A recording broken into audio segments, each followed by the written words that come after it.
They think I'm broken. I'm not broken. Hey, welcome back to ScreenCrush. My name's Colton, and these are all of the Easter eggs, references, and little things you might have missed in The Penguin, episode 4. So, as you all know, I am loving this show.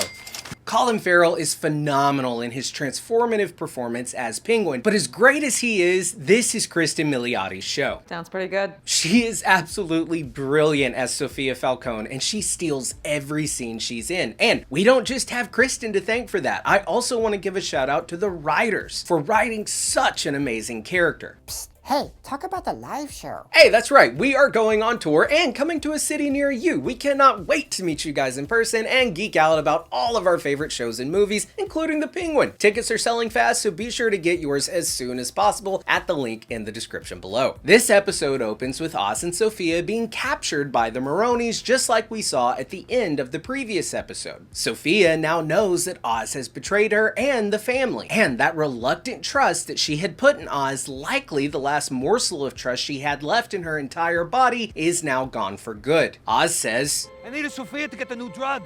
Right, for us. And this is his entire shtick when it comes to sweet-talking those he wants to take under his wing and use for his own benefit. Partnering with Sofia is for us. Giving Vic a job as his driver is for us. Betraying the Falcones to work with Sal Maroni is for us. Oz is a manipulator, a liar, and a cheat by trade. He will do and say anything to work his way to the top. I don't know you a thing. You're right, you don't. I owe you. Here on Sofia's phone, we can see Todd Olivieri. He's actually a credited electrician on this show, and he also worked on The Dark Knight. Sofia calls Julian Rush for help, her therapist that we saw in episode 2, and who we'll see more of in this flashback episode. At this point, Rush is really the only person Sofia feels that she can trust. In this flashback, we see Sofia wearing a red dress. Now, the color red can symbolize many things, but in this show, it of course has a connection to the drug Bliss and the blood of Oz and Sofia's enemies. And we'll paint the town red. Seeing Sofia donning this red dress in an otherwise happy moment from her life is foreshadowing the hardship and violence to come. She is on her path to Arkham, where she'll first encounter the red medicine, as well as take her first life and be covered in red. Here we can see the same cigarette case from the previous episode, nice touch. In her conversation with Oz, who at this time is a mere driver, Sofia says, Shitty job, I know. You deserve better. but later in this episode, she'll demean Oz for being a driver.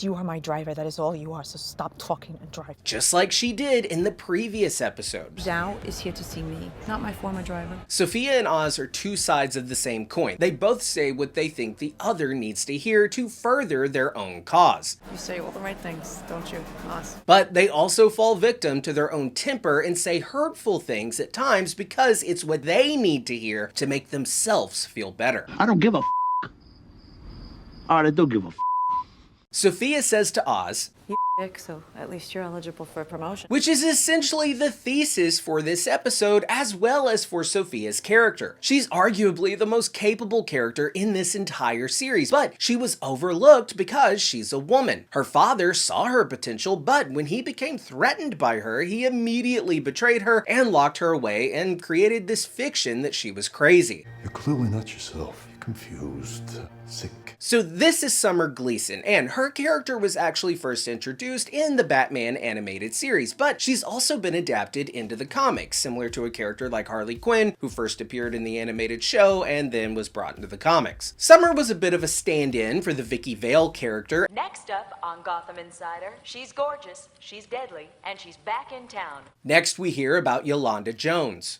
I don't know if you're aware, but a young woman named Yolanda Jones committed suicide last week. It becomes clear that Carmine Falcone strangled a lot of women over the years, such as the waitress from the Batman. We then get an even further flashback in time where Sofia finds her mother hanging in her bedroom at, of course, her father's hand. Carmine Falcone, of course, being the true Hangman. We then see Sofia looking at this picture of her family, which is hanging on the wall. This could be foreshadowing how soon Sofia will be the only living member of her immediate family, and then eventually the only Falcone left at the end of this episode. We then get the return of Carmine Falcone, now played by Mark Strong, and not John Turturro like in the Batman. He's wearing his same red lens glasses from the Batman, red once again thematically symbolizing rage and violence, and in this instance it shows us that Carmine sees everything with a red tint. He sees everything through the eyes of his darker self, his inner demons. Even demons have inner demons. Inner demons, of course, being a theme throughout this entire series, with Oz having his darker half that talks down to Vic, and with Sofia having this inner Hangman that we'll later discuss was created during her time in Arkham. So when Sofia attempted to remove Carmine's glasses as a child, he quickly put them back on, and this shows us that Carmine has a determination not to see things through the lens of a compassionate human being or a father. He needs to see things through the eyes of his darker self so that he can do things like lie to his daughter about his mother's death, which he of course caused, and then go on to frame her for that murder. We then hear mention of a Congressman Hill. The wife of Congressman Hill. This could be in reference to Hamilton Hill, the corrupt Gotham mayor from the comics, various shows, and even some video games. He first appeared in Detective Comics 503. In the comics, he's swayed by corruption just like every other power-hungry POS in Gotham. And he uses his political power to help another mob boss, Rupert Throne, commit various crimes throughout Gotham. He even once fired Jim Gordon. Now, he didn't appear in The Batman, but maybe we'll see him challenge the new mayor in a future election. And hey, speaking of elections, we're in an election season of our own right now, and I don't know about you guys, but I get really anxious about these things and how they're going to pan out. And when I'm anxious, I do bad things like bite my lip. So I needed something to help me forget those bad oral fixation habits and replace them with a positive one. That's why I started using Fume. They're the sponsor of this video. Hold on now, person. Is that a vape? It's not a vape and it's not electronic, and it doesn't have pods filled with potentially harmful chemicals. Instead, it has these plant-based cores that are infused with natural flavors to create natural flavored air. You see, the flavored air category is quickly becoming the leading alternative to vaping and smoking. Fume contains no nicotine, it is not addictive, and it contains non-toxic flavors. Instead, it contains plant-based flavors like spearmint ice, cinnamon hearts, and my current favorite, crisp mint. Oh, that's why your breath has been smelling so nice lately. Yeah, with flavored air, you can satisfy your oral fixation habits through a passive diffusion system that does not use electronics, vapor, or combustion. But mostly I like that it still gives me something to reach for when I feel anxious, and it even has movable parts for fidgeting that make an incredibly satisfying sound. Fume has served over 300,000 customers like myself, and you can be their next success story. For a limited time, use my code ScreenCrush to get your free topper. It's the perfect accessory for your Fume device. Slip it onto your mouthpiece for a softer, warmer feel. It's chewable for those who love to fidget, and it's reusable. So head to tryfume.com, that's tryfum.com, and use the code ScreenCrush or scan the QR code on screen to get your free Fume topper when you order your Journey Pack today. Now, back to the Penguin. Here, Carmine calls Alberto soft. He's soft. Which is spot on with the comics. We've talked before about how the Batman and this series have a lot of ties to the Batman comic The Long Halloween. In that comic, we see Alberto aiming to gain respect from his father. Alberto thinks by becoming the holiday killer, his father will see him as something other than soft and weak. Now, Carmine finding his son to be weak and not up to the test is a theme that we see in pretty much every adaptation of their relationship, even the Long Halloween animated movie. Business time. Take your crosswords for a walk. They're logic puzzles. Carmine says, She refused my help. God knows I tried. This is another recurring theme with Carmine. Rarely does help from Carmine actually mean help. For example, he told Annika in The Batman that he was going to help her, only to later strangle her. Carmine's help usually results in the woman winding up dead, or in Sofia's case, something worse. Alberto calls Oz Penguin. Your penguin up there is gonna have to clean this up. This echoes how Alberto mocked Oz in the first episode of this series, which ultimately got him killed. Sofia defending Oz shows us that she does care about him and that she was different from her brother and even her father. Don't call him that. She wasn't cruel until they forced her to be. Sofia also says to her brother, You know, like with all the lies that we had to tell growing up about what he does. which reminded me of the Soprano kids, Meadow and AJ, and how they grew up with a mob boss father like Tony Soprano. This version of the Penguin, of course, reminding me a lot of Tony Soprano, as I've discussed in other breakdowns. Sofia asks, The girls at the 44 below, has Dad ever had relationships with them? which we know he did because he's the father of Catwoman, Selena Kyle, which we learned in The Batman. I want to know why a guy like Falcone would owe you anything. Because he's my father! And his club is seemingly where he met Selena's mother, Maria. Alberto says, I can't. Kill me.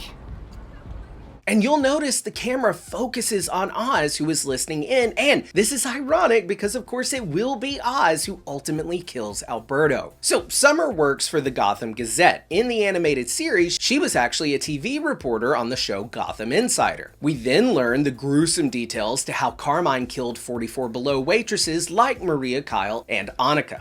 They're far more congruent with manual strangulation. These scratches on Carmine's hand are meant to mimic the scratches we see on his face from Catwoman in both the Batman as well as in the comics. Here we can see that Sofia is genuinely terrified. We now have a whole new meaning to what Sofia said to Carla about Gia in episode 2. Make sure you keep her protected.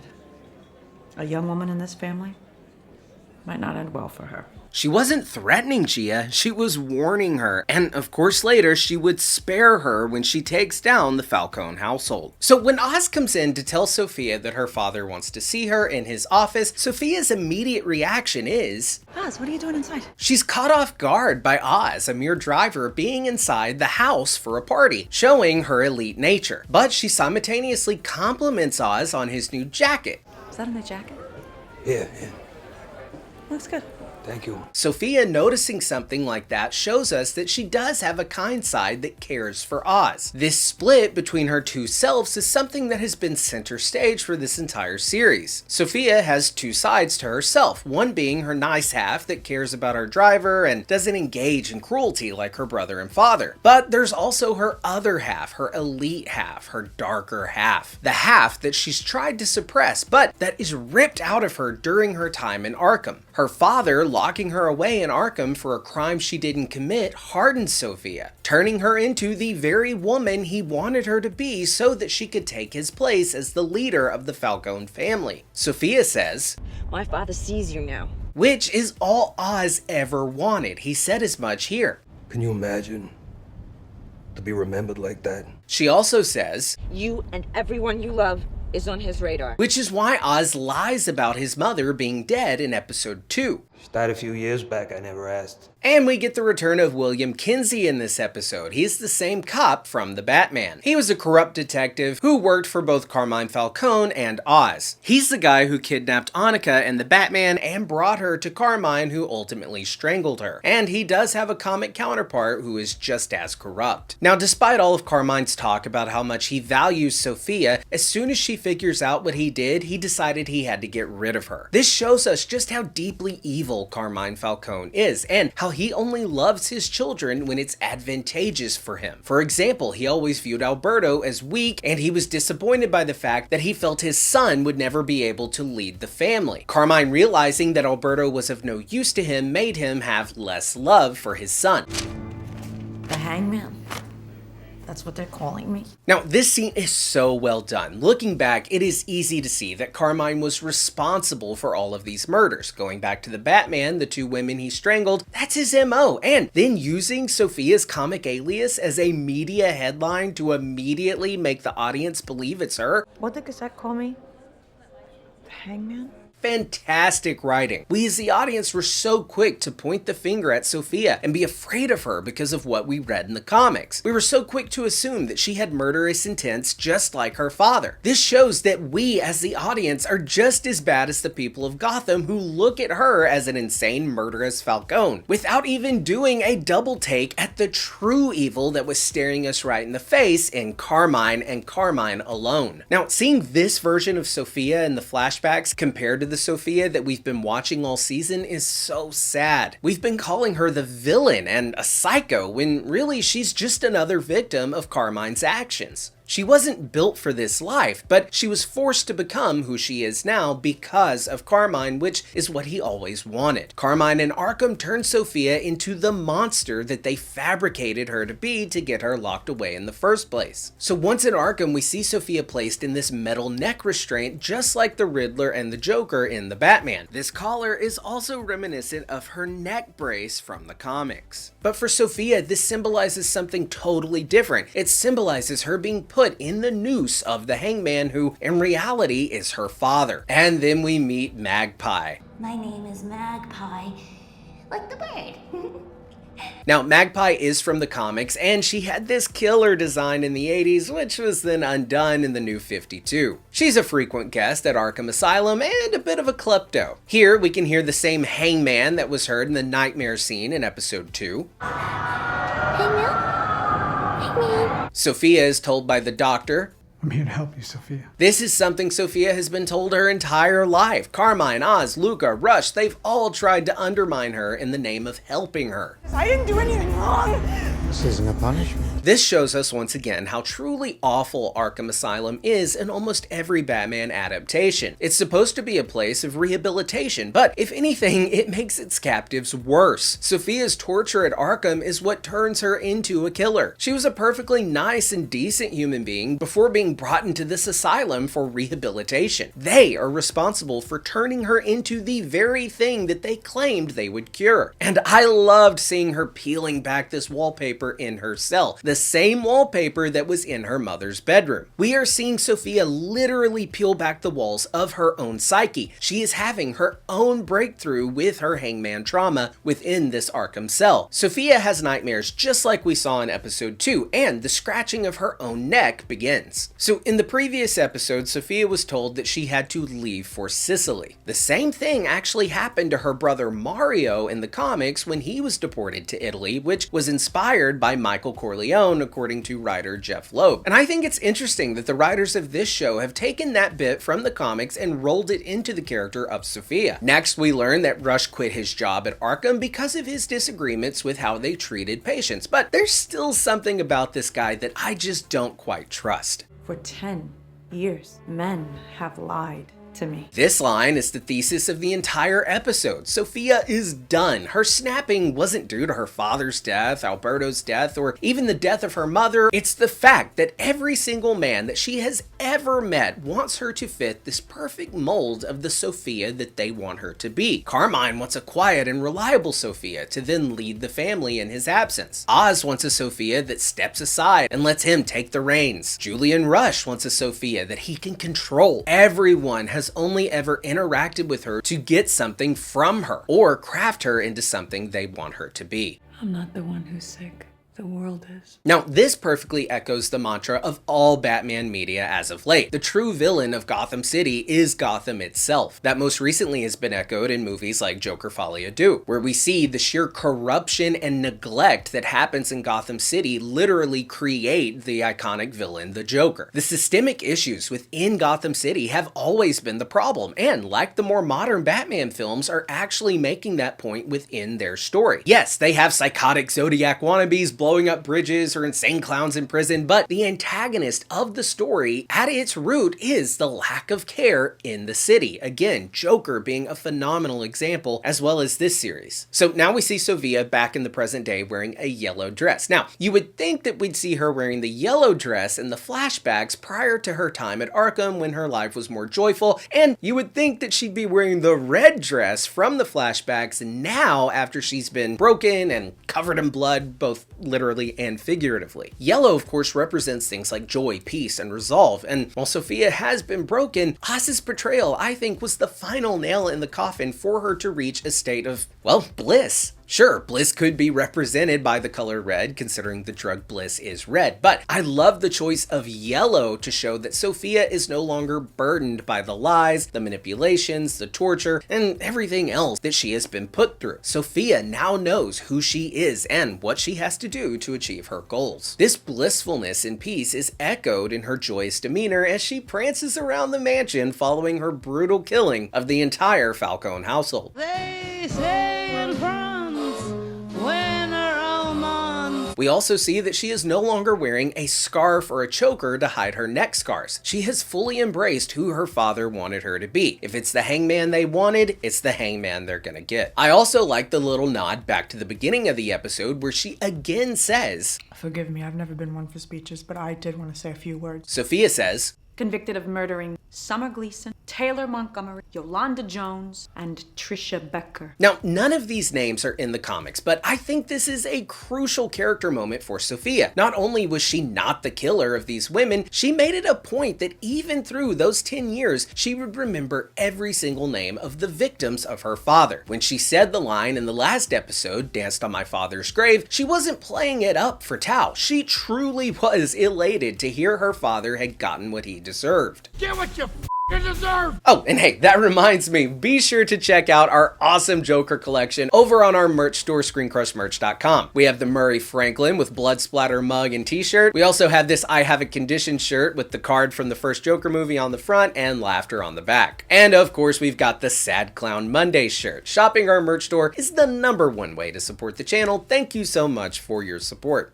I trusted you. I loved you. And yet not one of you tried to help me. Now, this calls back to Rush's line where he says, "I'm here to help you, Sofia. I have no other agenda than that." Sofia was so desperately looking for anyone to see her side, and yet no one in the family that prides itself on being there for one another and being a Falcone, none of them were willing to stand up against Carmine, even if that meant betraying Sofia. So we had predicted, like in the comics, that Johnny Vitti would be the first to die, but in a very interesting turn of events, he is the lone survivor. Well, apart from Gia, of course. Sofia likely has plans for how she is going to flip the script and use Johnny for a change instead of her being used to now grow her empire and cement herself as the new leader of their crime syndicate. And then of course this episode ends with the song "Strange Little Girl" by the Stranglers, which on so many levels works so well. The song is about the strange little girl running away from home because it was just too much to handle and far too rough. This is the arc that we're seeing Sofia in now. She was groomed to be this perfect Falcone, then rehabilitated to act the exact way that would please the family. And now this strange little girl is running from that family name and making a name for herself. But she's doing that by becoming pretty much just as bad as her own father. Well guys, that's everything we caught in this episode of The Penguin. I absolutely love this episode, and I want to give a huge shout out to Lee Mazzio for helping me write this breakdown. Let us know if we missed anything down in the comments below, or you can @ me on Twitter. And if it's your first time here, be sure to subscribe, smash that bell for alerts.